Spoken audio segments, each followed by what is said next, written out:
What do you find most exciting about these guys? They're such a unique group. I mean, it's a lot of fun to get a chance to design a group like this.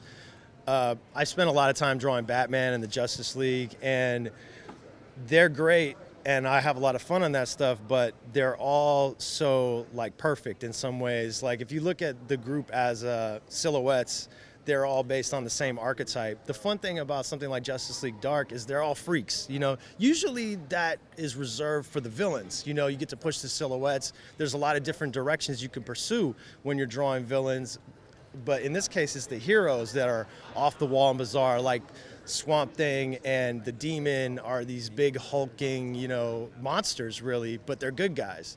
So that's a lot of fun because you get variety in shapes. And when you look at them as a group, you have a tremendous amount of variety as opposed to the almost like carved in marble, you know, godlike Justice League, who are all based on the same archetype. Right. Yeah. Did you approach Batman's design in a different way, knowing that he's going to be working with these guys? No, not at all. I mean, he's a through line throughout our continuity and, you know, consistently portrayed beautifully by Jason O'Mara, and he connects the Batman films to the Justice League films. So he was like that thread of consistency really that ties them together. I'm always willing to refine and revise and streamline my models if there's time, but essentially, and with Batman you can always give him a new suit, and I'm always willing to do that if we have the time during pre-production. But in this case it wasn't necessary, and it could be argued that it wouldn't have been appropriate since we want to really use him as an anchor to the rest of the films. Yeah. What does it take to give Batman a new suit in terms of like approvals and stuff? Is that super complicated because he's such an important character? It's easier than you would think. I mean, we have this great relationship with DC Comics and the guys that are, you know, running the show over there. They have I think they have a lot of faith in us, and it's really just a matter of internal process between me and James Tucker. I'll pitch a new idea to him, and if he likes it or if he thinks his story appropriate, then we'll run with it. We'll definitely get the DC guys to sign off, but man, I mean, we've had a tremendous amount of success with that relationship. So, yeah. In terms of drawing Constantine and designing Constantine, did you try to echo Matt's look from since he played the character already, or? I definitely looked at photos from the show. The thing about that is they got the look from the comics so right that I think it was more a case of we were both pulling from a very like quintessential look, very well-established look for Constantine. So the same reference they were looking at, I was looking at, but I did have the benefit of having photos from the show that existed. So I think it's definitely that case of where it's the exact right look for him. Right. You know, it's what we're familiar with from the comics. It's easy to adapt to animation, and the TV show nailed it as well. So he was a no-brainer.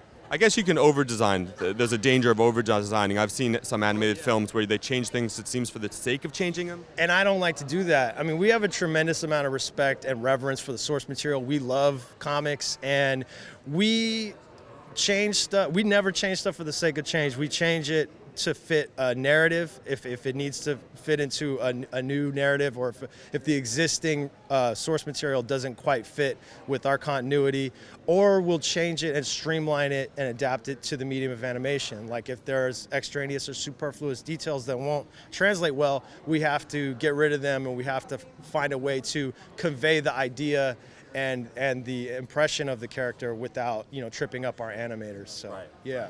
Is there a personal favorite design that you did for this film? Man, it's probably got to be Etrigan, the Demon. Yeah, I mean, he's so fun to draw. He's so fun because it's a fantasy archetype. You know, I mean, he speaks in rhyme. Like, you can't be mad at that. He's got this big sword. He was just a ton of fun. I love the old Kirby artwork featuring him, and I love Bruce Timm's take. And I've drawn him before for Flashpoint, but this one he's like a star in this film, and he was so much fun to draw. Yeah, it's hard to pick a favorite though because they're so fun, you know. Swamp Thing is great too. That's why I love designing villains, because I love the characters where there's a lot of wiggle room. You know, there's no wiggle room on Superman and Wonder Woman. They have to be perfect. You know, these guys, there's almost no way to miss because there's a lot of directions that are appropriate. Sure. Who would you like to see if we get a sequel to this? Is there a supernatural character you're dying to do? Man, I don't know if Dr. Fate would fit into this world. Yeah, it's tough to say. I'm trying to think of like who we left out. Oh, Spectre would be cool. I love drawing Clarion for Young Justice. He's a lot of fun. So those types of characters are always fun to incorporate. But yeah, I definitely think we got all the heavy hitters in this one. So hopefully we do get to do more though. That'll be awesome. Yeah.